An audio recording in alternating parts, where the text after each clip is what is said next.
Hello, welcome to my channel. இன்றைக்கு நான் உங்களுக்கு ஒரு கறி ரெசிபி செய்து காட்ட போகிறேன். கேரட், கறி மிளகாய் போட்டு பால் கறி எப்படி வைக்கிறேன்னு நல்ல சுவையாக இருக்கும். கேரட்டை நீள வாக்கில் நீங்கள் தோலை சீவிட்டு மெல்லிய துண்டுகளாக முதல் வெட்டி கொள்ளுங்க. அதே மாதிரி கறி மிளகாயும் கழுவிட்டு நல்ல மெல்லிய துண்டுகளாக இப்படி இதில் காட்டுற மாதிரி நீங்கள் வெட்டி கொள்ளுங்க. பிறகு ஒரு சட்டியில் எண்ணெயை கொதிக்க வச்சு கொஞ்சம் எண்ணெய் போதும். கடுகு சீரகம் போடக்கூடாது. இதுக்கு தனியாக வெங்காயம், பச்சை மிளகாய், கறி லீவ்ஸ் மட்டும் போட்டால் காணும். வெங்காயம், பச்சை மிளகாய், கறி லீவ்ஸை போட்டு பொன்னிறமாக வரும் வரை நீங்கள் வேக விட வேணும். அது அப்படி வேகிட்டு வரைக்க அடுத்ததாக நீங்கள் என்ன செய்யணும்னு சொன்னால் அந்த வெட்டி வச்சுருக்கிற கறி மிளகாயையும் கேரட்டையும் போட்டு கொஞ்சம் உப்பு, அளவான உப்பும் போட்டு நீங்கள் மூடி அவிய விட வேணும்.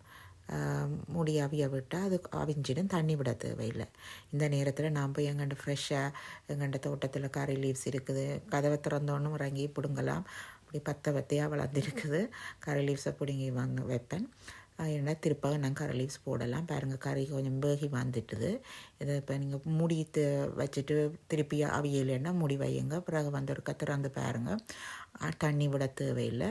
திறந்து பார்க்க அவிஞ்சிருக்கேன்டா நீங்கள் பிறகு கொஞ்சம் பால் விடணும். இது பால் கறி, தேங்காய் பால் தேவையான அளவு பாலை விட்டு உங்களுக்கு கொஞ்சம் தண்ணி ஆகணுமெண்டா நீங்கள் சுடு தண்ணி ஆட் பண்ணலாம்.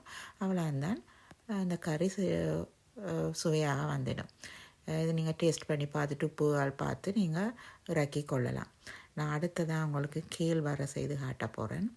கேழ் நல்ல கால்சியம் சத்து உள்ளது. அதுக்கு நீங்கள் எண்ணெயை கொதிக்க வச்சு கடுகு, பெருஞ்சீரகம், வெந்தயம், விரும்பினா கொஞ்சம் சின்ன சீரகமும் போடலாம். நான் எல்லா கறிக்கும் வெந்தயம் போடுவேன், ரெண்டாவது சத்து என்றதால். நீங்கள் அதோட கொஞ்சம் கறி லீவ்ஸ் போடுங்க, பச்சை மிளகாய் போடுங்க. ஈவன் நான் சில வேளையில் கார்லிக் இருந்தால் கார்லிக் கூட எல்லா கறிக்கும் சேர்ப்பேன். அதை போட்டு பொன்னிறமாக வதக்கிட்டு பிறகு வெட்டி வச்சுருக்கிற கேழ் நல்ல கால்சியம் நிறைஞ்சது நல்ல சின்ன துண்டுகளாக வெட்டி வச்சுருக்க வேணும். அதையும் போட்டு உப்பும் போடணும். இந்த முருங்கையில் வர எப்படி செய்வீங்களோ அதே மாதிரி தான் உப்பும் போட்டு கொஞ்சம் உரைப்பாக வேணுமெண்டா கறி பவுடர் போடலாம். போட்டு கொஞ்சம் கிளறி விட்டுட்டு கொஞ்சம் தேங்காய் பூவும் போடுங்க. தேங்காய் பூவும் போட்டால் தான் அந்த ஒரு சுண்டல், இந்தியாவில் சுண்டல் என்பார்கள், நாங்கள் வரை என்று சொல்லுவோம்.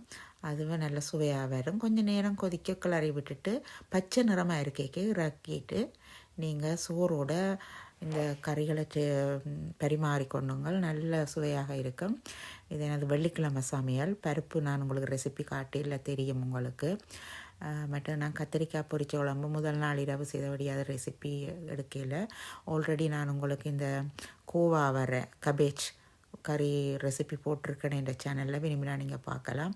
உண்மையில் அந்த பருப்போடு இந்த கறிகள் நல்ல டேஸ்ட்டாக இருக்கும். கோவா வர, கீழ் வர, கேரட் பால் கறி, கேரட்டும் கறி மிளகாயும் சேர்த்த பால் கறி நல்ல ஒரு சுவையான ஒரு காம்பினேஷன். அதோடு நீங்கள் ஜோகட்டும் வச்சு தயிர், அப்பளம், மிளகாய் பொரியல், இந்த எல்லாம் ஊறுகாயம் சேர்த்திங்கன்னா நல்லா இருக்கும். வெள்ளிக்கிழமைக்கும் கண்ட இப்போ இலங்கை இந்தியா மக்கள் எல்லோரும் வெள்ளிக்கிழமையில் சைவம் சாப்பிடுங்க, நல்ல டேஸ்ட்டாக இருக்கும். நான் இதில் கொஸ்கொஸும் சேர்த்துருக்குறேன் பாருங்கள், நல்லா இருக்கும்.